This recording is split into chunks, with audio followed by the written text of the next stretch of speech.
For years, Samuel had fought his addiction with the strength of his faith. His shield was the promise of 1 Corinthians, God will not let you be tempted beyond what you can bear, and with the temptation will provide the way of escape. He built his recovery on that guarantee. He was a success story, until life delivered a blow that was too great. A devastating loss in his family brought the old addiction back, not as a whisper, but as a crippling, overwhelming roar. The temptation felt unbearable. It felt like a flood God had deliberately released to drown him. Samuel reread the verse and felt a profound spiritual betrayal. The promise was a lie. God had let him be tempted beyond his strength. He was convinced that his weakness was proof that he was either rejected by God, or that God was punishing him by setting him up to fail. He descended into relapse, despairing that his damnation was certain. His theological certainty, the promise, became the source of his madness. Desperate, Samuel was forced into a recovery meeting run by Pastor Lena, known for her relentless focus on grace.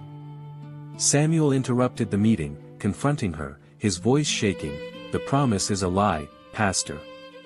Where is the way of escape when the temptation is overwhelming?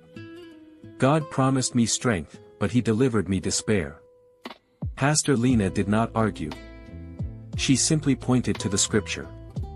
If you like stories that make you reflect on life's choices and overcoming adversity, subscribe to the channel so you don't miss the next ones. Pastor Lena explained the crucial difference. The promise is not that the temptation will feel easy, Samuel. The promise is that God will always provide a way of escape, a door, even when the storm feels unbearable. The temptation is your human weakness, the escape is God's divine grace. You were fighting your weakness with your own strength, and you failed. But God never promised you strength, he promised you a door. Samuel realized he had been so focused on fighting the temptation that he had missed the quiet door of grace that was always open.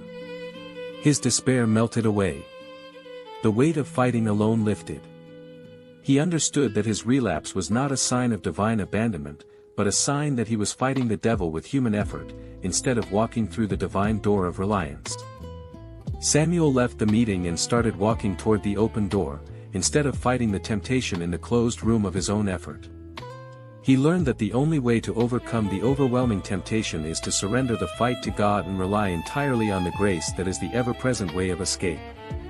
The promise was true, he had simply misunderstood where the deliverance truly lay.